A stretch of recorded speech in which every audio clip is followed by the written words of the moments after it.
Assalamualaikum warahmatullahi wabarakatuh. Selamat datang di video pembelajaran saya. Yang kali ini itu kita akan membahas perbaikan panel bodi dan fender.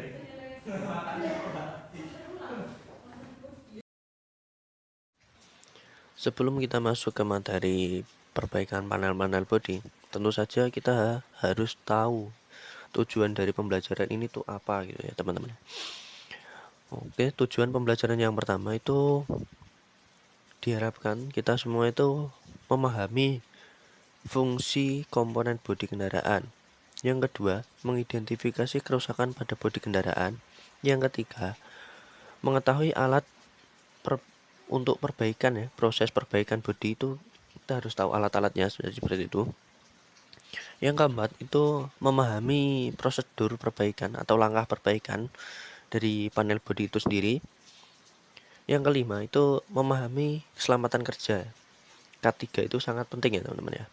Dan yang terakhir, setelah melakukan proses sedemikian rupa itu kita perlu mengevaluasi dari kinerja kita semua itu ya teman-teman ya. Oke, selanjutnya kita masuk ke tujuan pembelajaran yang pertama. Kita akan bahas terkait isinya tersebut. Yang pertama itu memahami fungsi komponen bodi kendaraan. Fungsi komponen bodi kendaraan yang pertama itu fender. Untuk pengertian fender sendiri itu adalah komponen bodi yang berfungsi untuk melindungi roda dan kotoran, air, batu yang terlempar saat kendaraan berjalan serta menjaga tampilan kendaraan.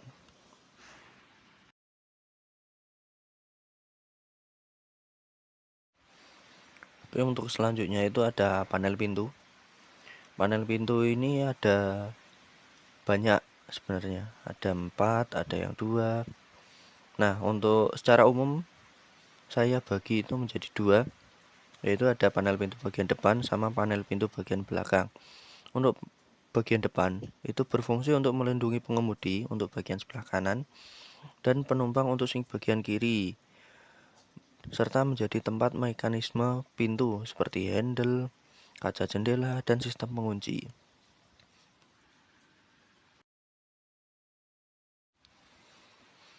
Oke, kita masuk ke panel pintu bagian belakang. Untuk panel pintu bagian belakang sendiri itu berfungsi untuk melindungi penumpang dan menampung komponen mekanisme pintu seperti halnya pada panel pintu depan. Untuk alat-alat yang digunakan ada beberapa, ada palu dan doli, terus gerinda dan sebagainya. Nah, nanti kita bahas lebih lanjut.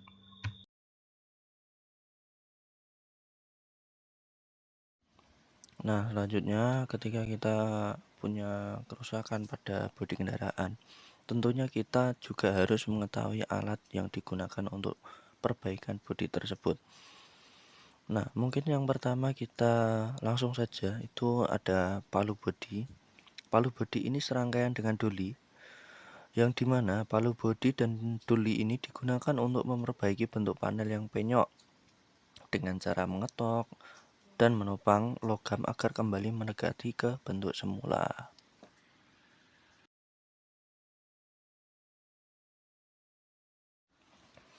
Kemudian ada gerinda dan mata gerindanya dalam perbaikan bodi itu kita menggunakan mata gerinda yang berlapis amplas ini ya. Jadi gerinda digunakan untuk meratakan permukaan logam atau membersihkan karat, sedangkan amplas sendiri itu digunakan untuk menghaluskan permukaan sebelum pengecatan.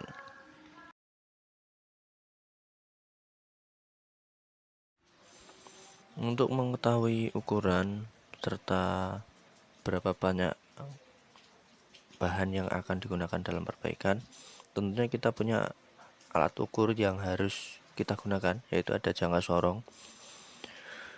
Jangka sorong sendiri digunakan untuk mengukur kedalaman penyok atau lebar bagian yang perlu diperbaiki.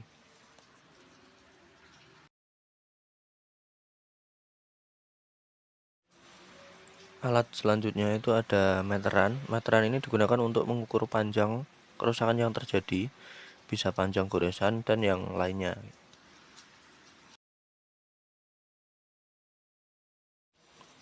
Kemudian ada spray gun.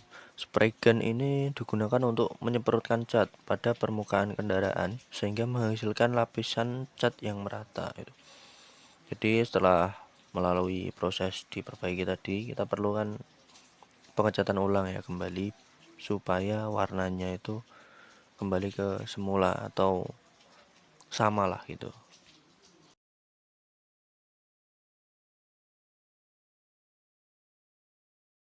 Kemudian untuk alat yang digunakan selanjutnya itu ada mesin las listrik, yang dimana mesin las ini itu digunakan untuk menempelkan denpulernya itu, yang akan kita bahas lebih lanjut terkait denpuler itu fungsinya seperti apa gitu.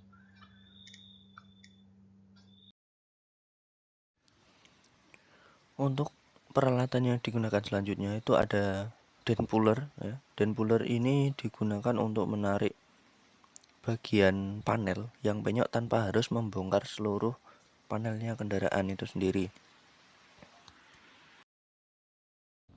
Nah, selanjutnya kita harus mengetahui jenis-jenis kerusakan dari fender sama panel pintu. Contohnya adalah ini nih. Nah, ini ada dalam bentuk penyok sama gorisan pada cat.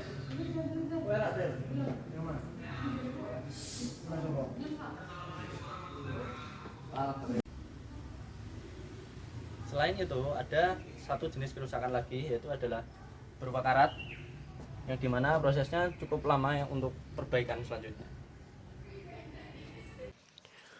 Nah, mungkin untuk prosedurnya itu sampai di sini. Kemudian kita dalam proses perbaikan kita tentunya harus memahami faktor keselamatan kerja, yang dimana itu sangat penting bagi teknisi gitu ya. Penggunaan APD atau alat pelindung diri. Dalam proses perbaikan, teknisi harus menggunakan alat pelindung diri. Misalnya, ada sarung tangan, masker, dan kacamata pelindung untuk menjaga keselamatan kerja. Langkah pertama yang kita lakukan untuk memperbaiki dari panel pintu dan fender, yang pertama tentunya kita melepas komponennya. Nah, untuk melepas panel pintu, kita melepas di bagian cover sistem pada panel pintu. Kemudian ada beberapa soket di bagian sini itu juga dilepas. Setelah itu ada penahan pintu, itu ada bawah sama atas, sama ini juga.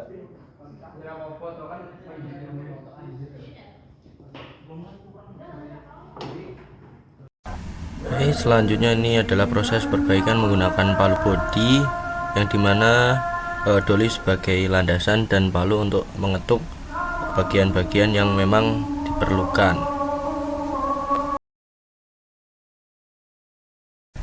Kemudian selain menggunakan doli dan palu, kita menggunakan denpuller, yang dimana itu ada komponen kecil yang dilas pada bagian bodi, kemudian ditarik secara perlahan hingga bentuk bodi itu kembali ke posisi semula seperti pada animasi.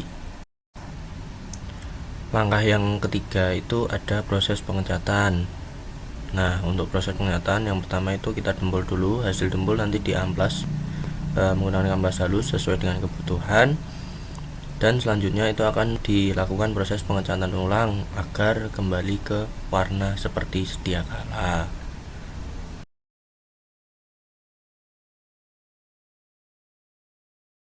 Setelah melakukan beberapa proses perbaikan, kita rakit kembali. Dengan perakitan itu kita pasang di dua baut, yaitu di bagian atas, bawah, dan sama di bagian sini. Setelah itu baru kita pasang untuk cover-cover pada sistem pintu.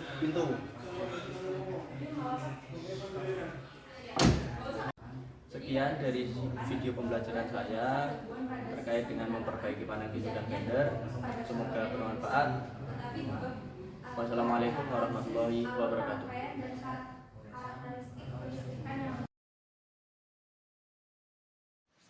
Kemudian untuk yang terakhir itu kita tentunya dalam sebuah proses melakukan perbaikan dan segala macam itu kita lakukan evaluasi ya teman-teman. Evaluasi ini dilakukan untuk mengetahui pemahaman teman-teman semua terhadap materi perbaikan panel pintu dan fender, meliputi fungsi komponen, jenis kerusakan, dan alat yang digunakan serta fungsi dari masing-masing alat itu tersebut. Selain itu juga ada langkah perbaikannya yang harus kita semua ketahui gitu ya. Serta pentingnya keselamatan kerja.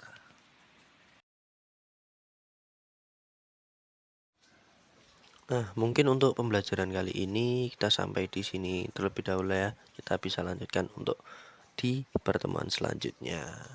Terima kasih. Wassalamualaikum warahmatullahi wabarakatuh.